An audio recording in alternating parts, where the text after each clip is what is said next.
அன்புள்ள ஆண்டவரே, உம்முடைய வார்த்தைகளை கேட்பதற்கு இந்த நாளின் காலையின் பொழுது எங்களுக்கு காண்பித்து கொடுத்த தயவிற்காக துதிக்கிறோம். இந்த மத்திய நாளில் உம்முடைய சமூகத்தில் வந்திருக்கிற எங்கள் ஒவ்வொருவரோடு உம்முடைய கிருபை இருந்து காத்துக்கொள்ளும். மீட்பர் இயேசு கிறிஸ்துவின் நாமத்தில் ஜெபிக்கிறேன் நல்ல பிதாவே, ஆமென். அன்பு பிள்ளைகளே, தேவ சமூகத்தில் வந்திருக்கிற உங்கள் அனைவருக்கும் இந்த புதன்கிழமையின் காலையின் வாழ்த்துக்களை தெரிவித்து, கர்த்தர் நம்மிடத்தில் வாசம் பண்ணும்படியாய் இந்த நாளை தேவ சமூகத்தில் ஒப்பு கொடுப்போம். வந்திருக்கின்ற நாம் அனைவரும் தேவனுக்குள்ளாக நம்மை தாழ்த்துவோம்.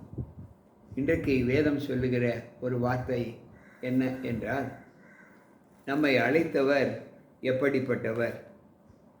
அங்கு 1 கொரிந்தியரின் புஸ்தகம் 1வது அதிகாரம் அங்கு 9வது வசனம் இப்படி சொல்லுகிறது: நம்முடைய குமாரனும் நம்முடைய கர்த்தருமாய் இருக்கிற இயேசு கிறிஸ்துவுடனே ஐக்கியப்படுவதற்கு உங்களை அழைத்த தேவன் உண்மையுள்ளவர்.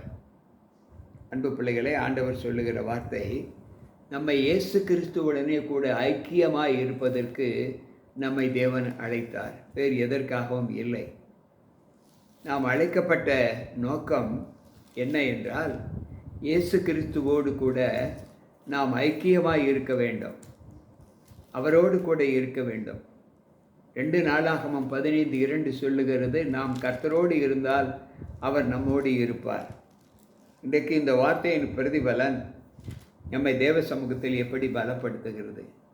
நாம் அவரோடு இருப்பதற்கு, ஐக்கியமாக இருப்பதற்கு, அவருடைய குடும்பத்திலே நாமும் ஒரு அங்கத்தினர் என்று சொல்வதற்கு தேவன் நம்மை அழைத்திருக்கிறார். பவுல் மீண்டும் சொல்லும்போது, பிலிப்பியர் 1வது அதிகாரம் 11வது வசனம், நீங்கள் கிறிஸ்துவின் நாளுக்கென்று துப்புரவானவர்களும் இடரல் அற்றவர்களுமாய் இருக்கவும் வேண்டுதல் செய்கிறேன். நம்மை அழைத்த தேவன் உண்மையுள்ளவர். எதற்காக அழைத்து இருக்கிறார் என்றால், கிறிஸ்துவோடு கூட ஐக்கியமாய் இருப்பதற்கு. கிறிஸ்துவோடு கூட ஐக்கியமாய் இருக்க வேண்டும் என்றால், நம்முடைய வாழ்க்கையில் நாம் கிறிஸ்துவின் நாளுக்கென்று துப்புரவானவர்களும் இடரல் அற்றவர்களுமாய் இருக்க வேண்டும் என்று இங்கு ஆண்டவர் சொல்லுகிறார். அன்பு பிள்ளைகளே, கிறிஸ்துவின் நாளுக்கென்று மீட்பை பெற்ற நாம் தேவ சமூகத்தில் எந்த அனுபவத்தோடு இருக்க வேண்டும்? பவுல் சொல்லுகிறார் 1 கொரிந்தியர் 1வது அதிகாரம் 8வது வசனத்தில், கர்த்தராகிய இயேசு கிறிஸ்துவின் நாளில் நீங்கள் குற்றம் சாட்டப்படாதவர்களாய் இருக்கும்படி முடிவு பரியந்தம் அவர் உங்களை ஸ்திரப்படுத்துவார். கிறிஸ்துவின் நாளிலே நீங்கள் குற்றம் சாட்டப்படாதவர்களாய் இருக்க வேண்டும் என்று ஆண்டவர் சொல்லுகிறார்.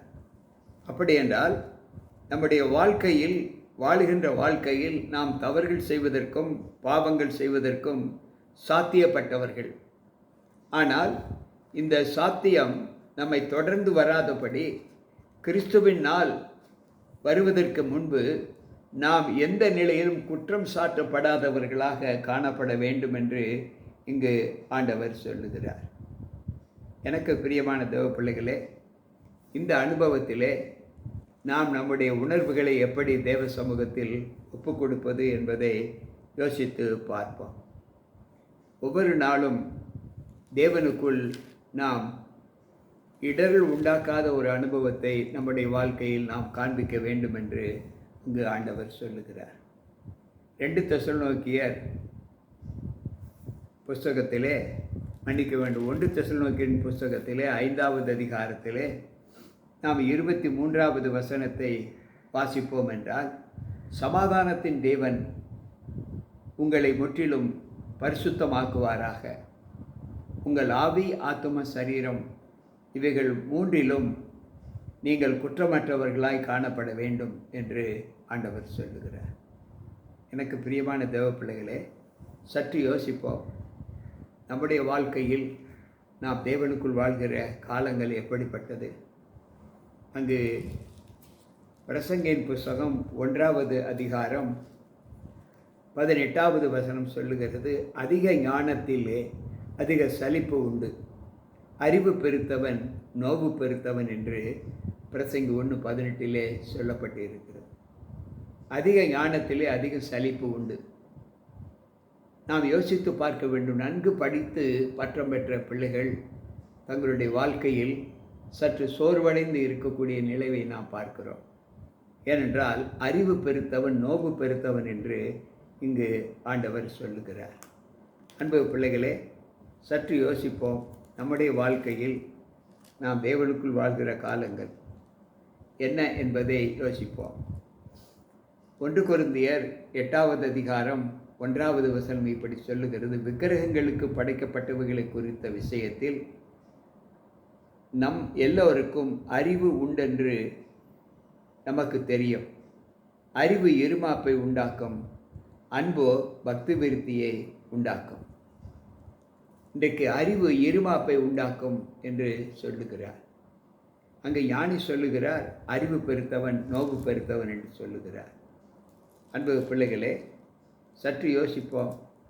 பிரசங்கி 12:12 சொல்லப்பட்டு இருக்கிறது, அங்கு அதிக படிப்பு உடலுக்கு இளைப்பு என்று சொல்லுகிறார். அதிக படிப்பு உடலுக்கு இளைப்பு என்று சொல்லுகிறார். மேலும் பிரசங்கி 7:16 வாசிப்போம் என்றால், மிஞ்சின நீதிமானாய் இராதே, உன்னை அதிக ஞானியும் ஆக்காதே, உன்னை நீயே ஏன் கெடுத்து கொள்ள வேண்டும் என்று சொல்லுகிறார். அன்பு பிள்ளைகளை, இன்றைக்கு இருக்கக்கூடிய உலக ஞானத்திலே வாழ்கிற பிள்ளைகள் ஒவ்வொருவரும் தங்களுடைய ஜீவிதத்திலே ஆண்டவருக்கென்று தங்களை அர்ப்பணிக்கிற ஒரு அனுபவத்தை நாம் பார்க்கும்போது எந்த அளவு தேவனுக்குள் நாம் வாழ்ந்து வருகிற ஒரு ஜீவிதத்தை நாம் பெற்றிருக்கிறோம்.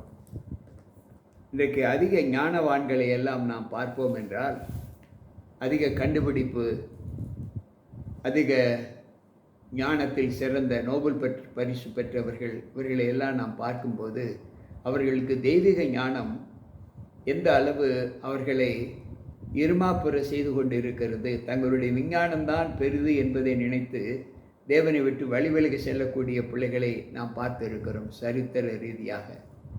அன்பு பிள்ளைகளே, இன்றைக்கு நம்முடைய வாழ்க்கையில் அதைத்தான் ஞானி சொல்லுகிறார், மிஞ்சின நீதிமானுமாயும் இராதே என்று சொல்லுகிறார். 2 தெசலோனிக்கேயர் 2வது அதிகாரம் 13வது வசனத்தை வாசிப்போம் என்றால், கர்த்தருக்கு பிரியமான சகோதரரே, நீங்கள் ஆவியினால் பரிசுத்தமாக்கப்படுகிறதினாலும் சத்தியத்தை விசுவாசிக்கிறதினாலும் ரட்சிப்படையும்படிக்கு ஆதி முதல் தேவன் உங்களை தெரிந்து கொண்டபடியினாலே நாங்கள் உங்களை குறித்து எப்போதும் தேவனை ஸ்தோத்தரிக்க கடனாளிகளாய் இருக்கிறோம். அன்பு பிள்ளைகளே, வேதம் சொல்லுகிறது, கர்த்தருக்கு பிரியமான ஜீவிதத்திலே நாம் ஆவியினாலே பரிசுத்தமாக்கப்பட்டு சத்தியத்தை விசுவாசிக்கிறதினால் நாம் ரட்சிப்படைவோம் என்ற நம்பிக்கையிலே நாம் இருக்க வேண்டும் என்பதை இங்கு பவுல் ஆதி முதல் சொல்லப்பட்டு இருப்பதை நமக்கு சுட்டி காண்பிக்கிறார். இன்றைக்கு நம்முடைய இந்த வாழ்க்கையில் நாம் தேவனோடு இருக்கிற இந்த அனுபவம் நம்ம எப்படி தேவ சமூகத்தில் பலப்படுத்துகிறது என்பதை யோசித்து பார்ப்போம். பிலிப்பியரின் புத்தகத்தில் 4வது அதிகாரம் 9வது வசனத்தை வாசிப்போம் என்றால், அங்கு பவுல் சொல்லுகிற வார்த்தை, நீயோ என்னிடத்தில் கற்றும் அடைந்தும் கேட்டும் கண்டும் இருக்கிறவைகள் எவைகளோ அவைகளையே செய்யுங்கள், அப்பொழுது சமாதானத்தின் தேவன் உங்களோடு இருப்பார். நான் உங்களுக்கு கற்றுக் கொடுத்தது எதுவோ அதையே நீங்கள் கேட்டு அதன்படி செய்து உங்கள் வாழ்க்கையை நீங்கள் தேவனுக்கென்று ஒப்புக் கொடுங்கள், அப்பொழுது சமாதானத்தின் தேவன் உங்களோடு இருப்பார் என்று சொல்லப்பட்டிருக்கிறது. அன்பு பிள்ளைகளை, இன்றைக்கு நம்முடைய வாழ்க்கையில் அந்த ஜீவிதத்தின் தன்மைகளை நாம் எப்படி சற்று புரிந்து கொள்ள வேண்டும் என்பதை நாம் யோசித்து பார்ப்போம். பவுல் சொல்லும்போது 1 கொரிந்தியரின் புத்தகம் 1வது அதிகாரம் 8வது வசனத்திலே பவுல் சொல்லுகிற வார்த்தை என்னவென்றால், நம்முடைய கர்த்தராக இயேசு கிறிஸ்துவின் நாளிலே நீங்கள் குற்றம் சாட்டப்படாதவர்களாய் இருக்கபடி முடிவு பரியந்தம் அவர் உங்களை ஸ்திரப்படுத்துவார். கர்த்தராக இயேசு கிறிஸ்துவின் நாளிலே நாம் குற்றம் சாட்டப்படாதவர்களாய் இருக்க வேண்டும். அவர் வரும்போது இதோ கர்த்தர் இவருக்காக காத்திருந்தோம் என்று சொல்லக்கூடிய கூட்டத்திலே நாம் ஆண்டவருக்கு பிரியமுள்ளவர்களாய் காணப்பட வேண்டும் என்று ஆண்டவர் சொல்லுகிறார். இதுதான் அவரால் அழைக்கப்பட்ட அழைப்பிற்கு நாம் பாத்திரவான்களாக நடக்கக்கூடிய ஒரு குணலட்சணம். எனக்கு பிரியமான தேவ பிள்ளைகளே, கர்த்தரை அறிந்திருக்கிறோம் என்று அறிக்கை பண்ணினாலும் அந்த அறிக்கை தேவனுக்கு பிரியமான அறிக்கையாய் காணப்படுகிறதா? அவர்கள் தேவனை அறிந்திருக்கிறோம் என்று அறிக்கை பண்ணுகிறார்கள், ஆனாலும் அவருடைய செய்கைகளினாலே அவரை மறுதலிக்கிறார்கள். அவர்கள் எந்த நற்கிரியும் செய்ய ஆகாதவர்களும் தகுதியற்றவர்களுமாய் இருக்கிறார்கள் என்று தீத்து 1:16 நாம் வாசிக்கலாம். எனக்கு பிரியமான தேவ பிள்ளைகளை, இன்றைக்கு நாம் தேவனை அறிந்திருக்கிறோம், ஆனால் கிரியைகளினாலே தேவனை மறுதலிக்கிறோம் என்று ஆண்டவர் சொல்லுகிறார். இந்த வார்த்தை உண்மையாக இராதபடிக்கு, ஆண்டவரே, நாங்கள் எங்களை முற்றிலுமாக இந்த நாளில் உம்முடைய சமூகத்தில் ஒப்பு கொடுத்து உம்முடைய நாளுக்கு நாங்கள் எவ்வளவு சாட்சியாக வாழ வேண்டுமோ அவ்வளவு சாட்சியாக வாழ்ந்து எங்களுடைய சுய ஞானம், எங்களுடைய சுய படிப்பு, எங்களுடைய நீதி ஒன்றும் எங்களுக்கு உதவாது. நீர் எங்களுக்கு கற்றுக் கொடுத்த அந்த பாதையே, அந்த நல்வழியே எங்களை பலப்படுத்தும் என்பதை நாங்கள் கற்று சுய நீதியின் மேல் நாங்கள் சாராமல் உம்மை சார்ந்து வாழ்கிற ஒரு வாழ்க்கையை எங்களுக்கு கட்டளையிடும் என்று சொல்லி தேவ சமூகத்தில் நாம் நம்மை ஒப்புக் கொடுக்க வேண்டும். எனக்கு பிரியமான தேவ பிள்ளைகளே, 3 சத்தியங்களை நாம் கற்றுக்கொண்டோம். அதிக படிப்பு உடலுக்கு இளைப்பு என்று படித்தோம். மிஞ்சின நீதிமானாய் இராதே என்று படித்தோம். அறிவு பெருத்தவன் நோவு பெருத்தவன் என்று சொன்னோம். அறிவிலே ஞானத்திலே அதிக சலிப்பு உண்டு என்று படித்தோம். இந்த தீர்மானங்கள் கல்வி ஞானம் வேண்டும் இல்லை என்று சொல்லவில்லை, அதற்காக படிக்கக்கூடாது என்று ஆண்டவர் சொல்லவில்லை. படித்தால்தான் ஞானத்தை நாம் கற்றுக்கொள்ள முடியும். அந்த ஞானம் நம்மை மேன்மைப்படுத்தி விடாதபடி, தேவ ஞானத்திற்கு மேலாக நாம் கற்ற கல்வியின் ஞானம் நம்மை மேன்மைப்படுத்தும் என்று நினைத்தால் அந்த நினைப்பை நம்முடைய இருதயத்திலிருந்து அகற்றிவிட்டு கர்த்தருடைய ஞானமே நம்மை மேன்மைப்படுத்தும் என்று ஆண்டவர் சொல்லுகிற அந்த வார்த்தைக்கு இணங்கி தேவ சமூகத்தில் நம்ம ஒப்புக் கொடுப்போமா? ஜெபிப்போம். அன்பு ஆண்டவரே, உம்முடைய வார்த்தைகளை கேட்ட எங்கள் ஒவ்வொருவருக்குள்ளும் உம்முடைய வல்லமை எங்களோடு இருந்து நாங்கள் கிறிஸ்துவோடு கூட ஐக்கியமாய் இருப்பதற்கு எங்களை நீர் அழைத்தீர். நன்றி ஆண்டவரே. அந்த ஐக்கியத்திலே இனிமேலும் எந்தவித பாதிப்பும் பங்கமும் இல்லாதபடி நாங்கள் முழுமையாக முழுமனதோடு உம்முடைய சமூகத்தில் எங்களை தாழ்த்துகிறோம். கர்த்தரை முழு இருதயத்தோடு தேடுவீர்களானால் அப்பொழுது தேடுகையில் கண்டுபிடிப்பீர்கள் என்று எரேமியா 29:13 சொல்லப்பட்டபடி நாங்கள் முழு மனதோடு உம்மை தேடுகி உம்முடைய ஐக்கியத்திலே பங்கு பெற எங்களை ஒப்புக் கொடுக்கிறோம். குறைவுகள் பலவீனங்கள் இருந்தால் அதை மன்னித்து எங்களை ஸ்திரப்படுத்தும். மீட்பர் இயேசு கிறிஸ்துவின் நாமத்தில் ஜெபிக்கிறேன் நல்ல பிதாவே, ஆமென். அன்பு பிள்ளைகளே, இன்றைக்கு கேட்ட சத்தியம் நம்முடைய விசுவாச வாழ்க்கைக்கு மிகவும் ஊன்றுகோலாக இருக்கும் என்று நான் கர்த்தருக்குள் நம்புகிறேன். நம்மை அழைத்தவர் உண்மையுள்ளவர், அவர் அப்படியே செய்வார். அந்த வார்த்தையின்படி நாம் நடக்க நம்மை தேவ சமூகத்தில் ஒப்புக் கொடுப்போம். கர்த்தர் நம்மோடு இருப்பாராக.